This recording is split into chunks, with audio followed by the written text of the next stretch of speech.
Hello guys! Ito po si Mary Grace Castillo Hanior.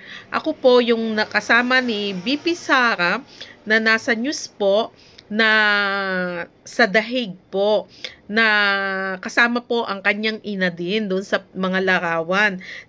Ito po ay naging usap-usapan po sa mga news.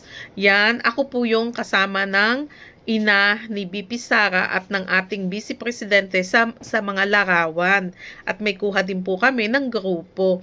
Ngayon guys, pag-usapan natin kung ano yung reaction ko. Kasi ngayon ko lang naisip, nabigyan ko ito ng reaksyon kung ano masasabi ko sa ating BP Sara nung nakita ko siya. Sa totoo lang, unang-una guys, ay ako talaga ay humanga sa ating BP. Lalo talaga akong na-admire sa kanya. Ako yung na-admire ko lalo ko ang pagiging humble niya. Napaka-humble niya guys, at hindi mo iisipin pag nakasalubong mo siya sa daan, hindi mo iisipin na siya ay isang vice presidente ng ating bansa o isang vice presidente ng isang bansa guys. Dahil talagang sasabihin ko na napakasimple. Ultimong sa itsura niya, sa mukha niya guys. Kahit wala siyang makeup, maganda talaga ang ating BP. At ganun din po ang kanyang mother. Maganda talaga sila. Kahit hindi mag-makeup, at alam nyo ba kung paano siya talaga, masasabi ko napakasimpleng babae. Yung alam nyo, wala nga po siyang scarf, hindi siya naka-scarf, basta naka-jacket siya, tapos nakapakbag siya guys. Ang ating BP nakapakbag, o diba, talagang walang makeup, at talagang napaka-humble niya guys. Kaya sabi ko nga, nakakaano naman yung isang mataas na may katungkulan sa pamahalaan, pangalawa sa pinakamataas sa ating bansa, pero talagang makikita mo kung napakaano niya guys, napaka-humble. At naisip ko din to guys, kung ganito kasimple ng ating vice presidente, ako ay nakakasigurado na hindi ito magnanakaw. Dahil kung magnanakaw, alam nyo guys, okay, sabihin ko sa inyo, yung mga ang mga politician na mga senador, punta na tayo sa mga senator, di ba? Makikita natin, ipagpalagay natin, hindi na ipagpalagay, magbibigay ako ng isang senator na talagang pag nasa ibang bansa, napakadami niyang bodyguard. O, di ba? May mga taga-bitbit pa. Makikita mo talaga siya na siya ay may ranggos, o sasabihin na natin na talaga siya ay isang kilalang tao, kasi nga madami siyang bodyguard. Si Pacquiao na lang guys, pag pumunta siya sa isang lugar, di ba, makikita nyo yung mga video niya, pag pumunta siya sa ibang bansa, ganyan, ang dami niyang bodyguard.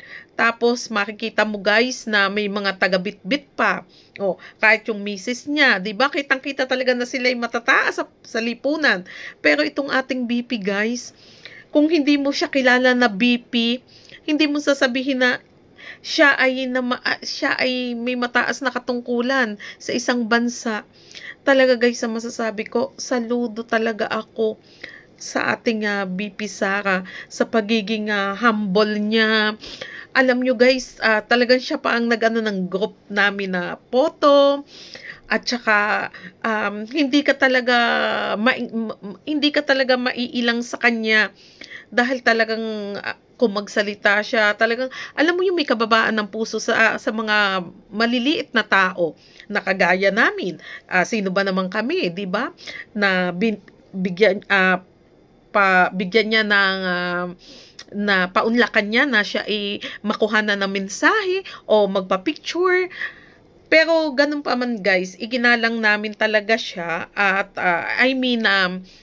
talaga nandun yung sobrang respeto namin sa kanya, dahil alam namin na mataas siya, ay kami ay hindi namin siya yung katulad ng napapanood namin guys sa Dahig, yung ibang mga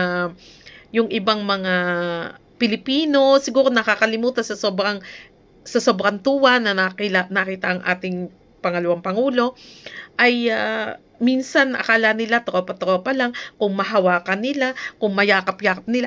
Kami po ay hindi gumawa ng mga ganung bagay guys dahil alam namin na dapat ay ilugar yung sarili bilang respeto sa ating VP Sara. Hindi po namin siyang hinawakan kahit na nagpa-picture po ay talagang kami lang po ay nagpakuha na meron din pong sabihin na natin na meron din pong kawang or nasa tamang lugar. Hindi po namin siya hinawak-hawakan o niyakap-yakap, hindi po ganun bilang respeto po sa kanya. Kaya yun din po ang payo ko sa mga nakikita siya dyan sa Dahig, mga kababayan, alam kong sobra yung kahit ako guys nung nakita ko siya talagang hindi ko alam kung maiiyak ako or sobrang tuwa ko guys.